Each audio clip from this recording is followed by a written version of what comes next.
Continuing on our theme of responsibility and climate action, Carl Ganter, who is an expert at global water situation and runs a group called Circle of Blue and is himself also a journalist, will take over from here. Great. Hard to follow that. Well, what I love about Techonomy is it really does bring together the superheroes in technology and storytelling. And so my mission as a journalist and photojournalist is to really activate the superheroes and tell some of the world's most important stories. And I think one of the most important stories today is about our water planet and about water and climate. So I went to a higher order and I asked an astronaut what it was like looking down on our water planet. And I'll actually read this. This is Jerry Linenger. He spent 4 months in Mir, a Soviet space station, basically by his terms held together with twine and duct tape. It was a tough ride. He was looking down on this blue planet, basically saving every drop of his water from his sweat and urine. At the same time, he's looking down at, quote, a closed ecosystem. Only so many sources of life-sustaining water, and all the creatures of Earth, just like the three of us circling it, all dependent on water. And guess where he picked to live? On the Great Lakes. So literally, he picked out his place where he was going to land, and that's on the Great Lakes, up in Lake Michigan. So we heard about the Sustainable Development Goals earlier today. These are what they look like. We just saw them from Novozymes. They're pretty exciting as far as a path forward. And if you look at it, water really runs through almost all of them. So number 6 is clean water and sanitation. You can take notes, or you can find all this online at the UN. So the number 2 is zero hunger. A little hard to read here. Gender equality, number 5. Most of the women around the world carry the water. It's the women who do the work, carrying the water. And then you look here at responsible consumption and production. We're talking about the circular economy. I would argue that everyone in this room has a supply chain or a source that is reliant on a safe supply of water, whether to cool your servers or to feed your crops.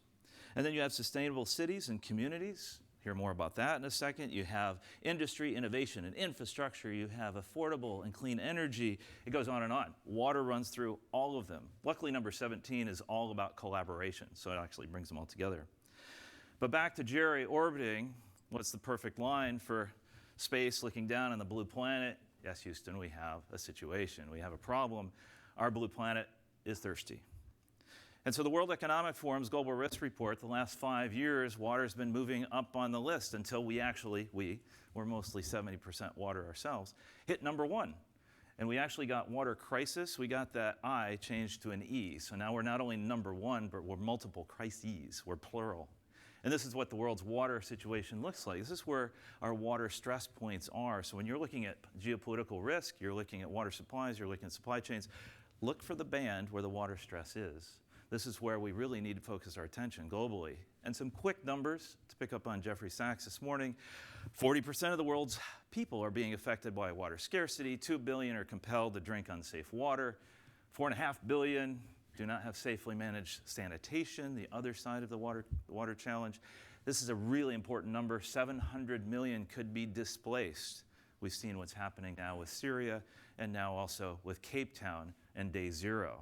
What a great brand. A lot better than what it used to be, talking about transitioning water from supply or from sanitation to supply. They used to call it from toilet to tap.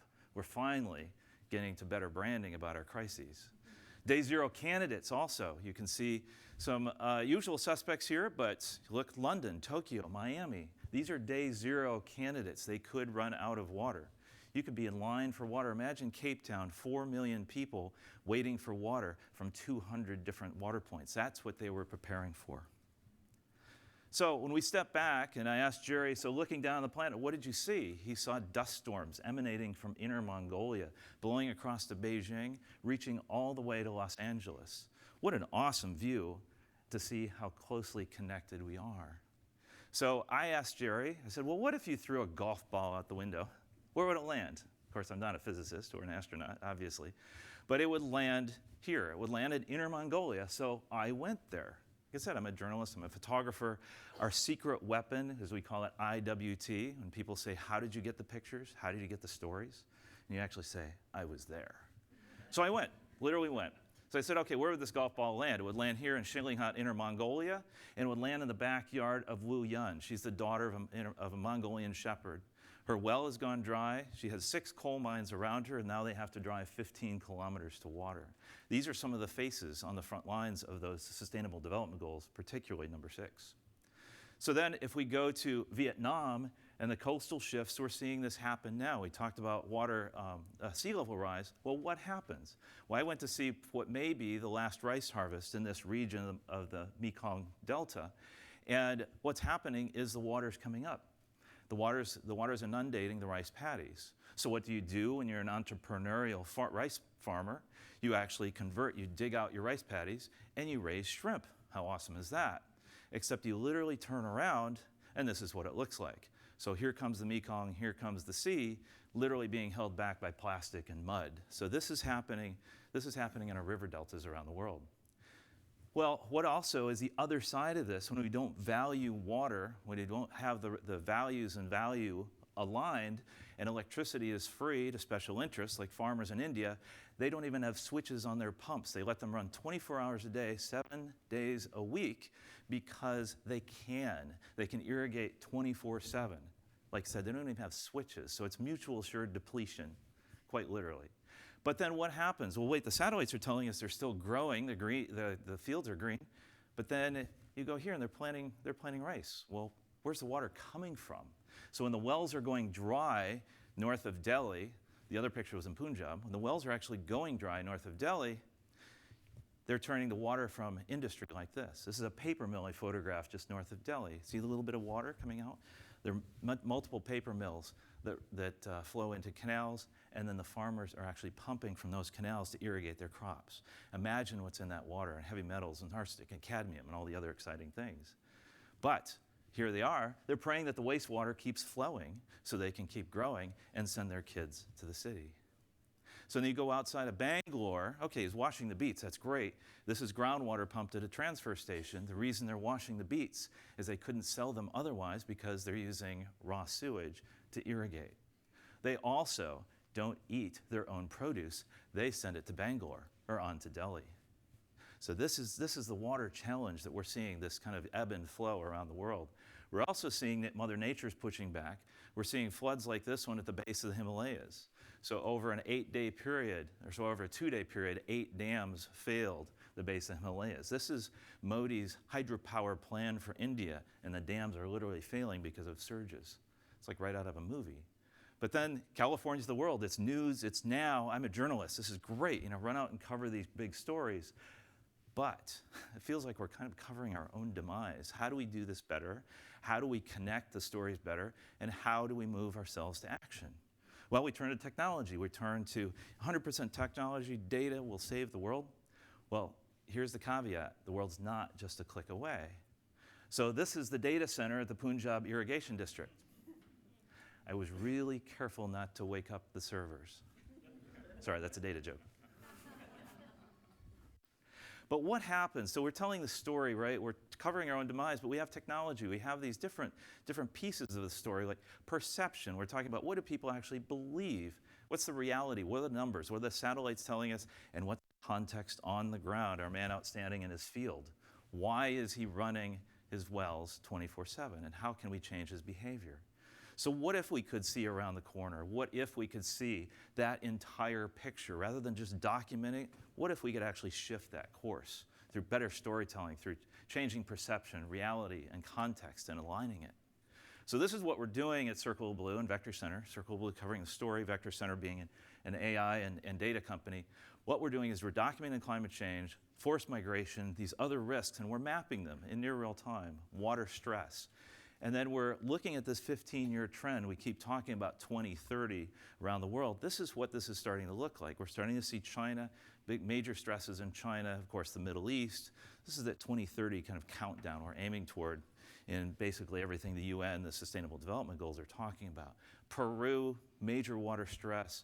And then we get to Australia, just got through the whole challenge in the Murray-Darling Basin. We're looking at India because we think it's a really intense crucible and a litmus test for how we can solve the world's problems. So the challenge that India has right now is the data is siloed. It's very, very, very separated. It's delayed, it's slow, and it's without context. And yet we can do vegetation monitoring from the sky, we can do groundwater sensing from the sky and the ground, and we can see, is the perception, what we believe, aligned with the reality?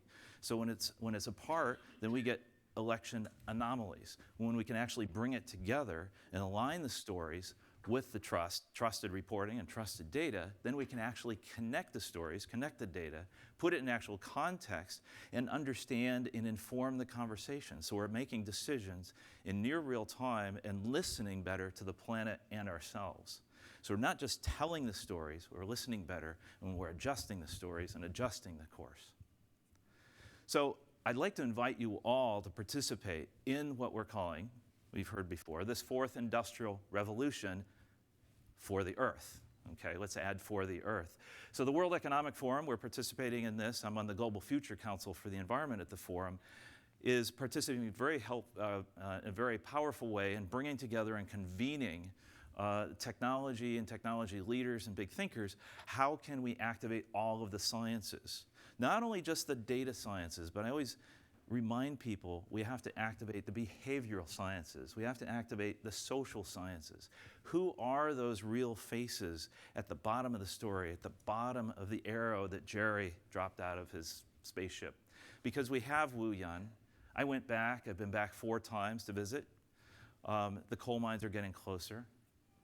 And then the last time she was standing on these swales of sand should be green. These should be the green grasslands of Inner Mongolia, where the shepherds run their sheep. And then I went back to the Marasi, which is near the Pakistan border, and spent my time with this family and walked with the young women as they got water. So they're walking further and further as wells go dry. So this is what's happening around the world. So how do we shift that story?